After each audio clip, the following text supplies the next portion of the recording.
இன்னைக்கு TNPSC question பேப்பர்ல வந்த ஒரு கொஷினை எப்படி சால்வ் பண்றதுன்னு பார்க்கலாம் வாங்க. Simplify 24 plus 2 into 8 divided by 2 minus 1. இதை எப்படி சால்வ் பண்றதுன்னு பார்க்கலாம். ஃபர்ஸ்ட் சொல்யூஷன் கொஷின் அப்படியே எடுத்து எழுதிக்கணும்.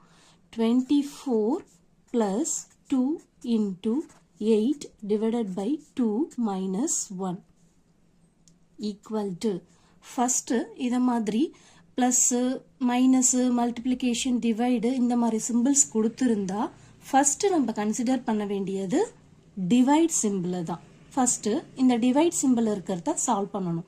8 டிவைடட் பை 2னா ஆன்சர் 4 வரும். ரிமைனிங் இருக்கிறத அப்படியே எடுத்து நம்ம எழுதிக்கணும். இன்ட்டு 8 டிவைடட் பை 2னா 4 minus 1. ஃபர்ஸ்ட் நம்ம டிவைட முடிச்சிட்டோம். நெக்ஸ்ட் டிவைடுக்கு அப்புறம் மல்டிப்ளிகேஷன் பார்க்கணும். மல்டிப்ளிகேஷன் எங்க இருக்கு? 2க்கும் 4க்கும் நடுவில் இருக்கு.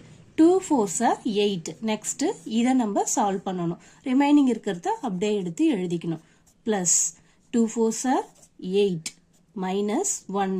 டிவைட் முடிச்சிட்டோம், மல்டிப்ளிகேஷன் முடிச்சிட்டோம். நெக்ஸ்ட் பார்த்தீங்கன்னா பிளஸ் சிம்பிள்.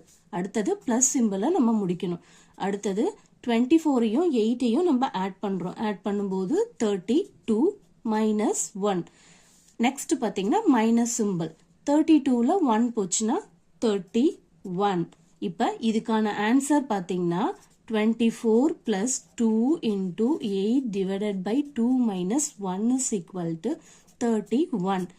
இந்த மாதிரி தான் நம்ம சால்வ் பண்ணணும். அப்படியே கொஷின்ல கொடுத்துருக்க மாதிரி லெஃப்ட் சைட்ல இருந்து சால்வ் பண்ணிட்டே வந்துட்டோம்னா ஆன்சர் தப்பா தான் வரும். இருக்கிற சிம்பிள்ஸை 1 by 1 பண்ணோம்னா தான் கரெக்டான ஆன்சர் வரும். டிவைட், மல்டிப்ளிகேஷன், பிளஸ், மைனஸ் இந்த மாதிரி தான் நம்ம சிம்பிளிஃபை பண்ணணும்.